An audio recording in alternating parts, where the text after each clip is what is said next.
The reason Scream is my favorite slasher franchise is the lack of supernatural elements in the movies. The idea that anyone could be Ghostface, which is what makes the killer a movie character that helped reshape genre expectations, and that Ghostface could exist in our real world, automatically makes him a more terrifying antagonist than the other popular slasher villains.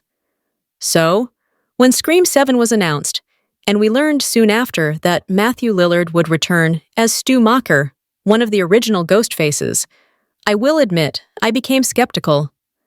I love that dead characters stay dead in the Scream franchise, and if somehow Stu returns through supernatural means, that could potentially end my investment in Ghostface and the franchise. While there are hints in Scream 7's trailer that say Stu is Ghostface, there is still space for liberty in the analysis of the trailer. The hints could also be pointing to Stu Macher's return in spirit, not as a ghost, but through other, more natural means. While I wait for the film's release, I can't help but make theories.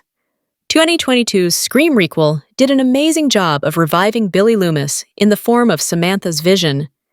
We later learned that Billy was Sam's father, and the visions were a form of cosmic acknowledgement of her parentage. Loomis would appear in her mind in reflections on various surfaces and urge her to give in to her murderous instincts. Taking a page out of that film's book, Stu Macher could also return through visions.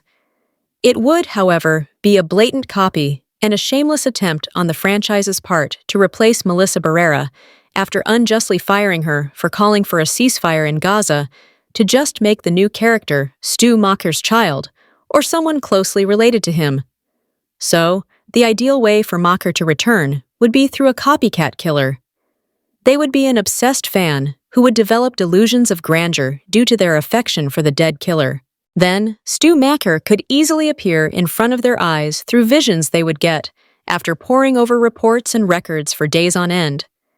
The best part of making the new Ghostface a Stu Macher fan is that it would explain why they became a Ghostface, unlike Sam, who rejects her connection to Billy Loomis at the end of Scream 6.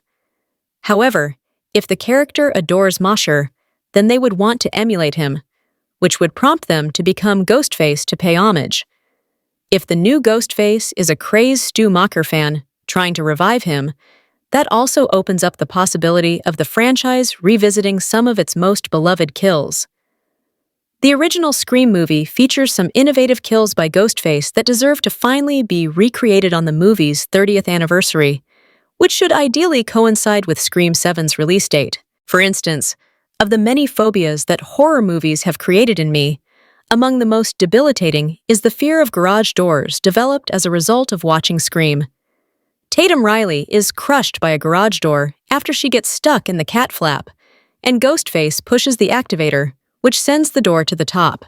We learn from the Scream 7 trailer that Sidney Prescott has named her daughter after her best friend, Tatum.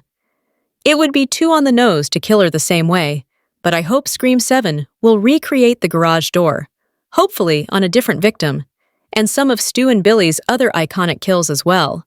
Another iconic kill from the original Scream movie, which is still one of the most creative slasher movies in history, is Stu Macher's death. The first ever Ghostface death, at Sidney's hands, is arguably also the most iconic Ghostface death, alongside Scream 6's Ghostface death, which involves Sam stabbing him at least 40 times before also stabbing him in the eye. After Sidney discovers the identity of the two Ghostfaces, she finds herself in a kill-or-be-killed situation and electrocutes Stu Macher to death by dropping a TV on his head. The practical effects are unimaginably good, and if the new killer is a Stu Macher copycat, their dying in the same way would be just cheesy enough for it to work. Now, all this is still entirely conjecture. All we know about Stu Macher's return in Scream 7 is that Matthew Lillard has been cast in the movie. It has been confirmed that he'll be reprising his role from the 1960s Scream movie, but no other details about his character's potential revival have been divulged yet, not even in the trailer. However, Scream is one of the best horror franchises with over 5 movies, which has steadily entertained viewers for nearly 3 decades now.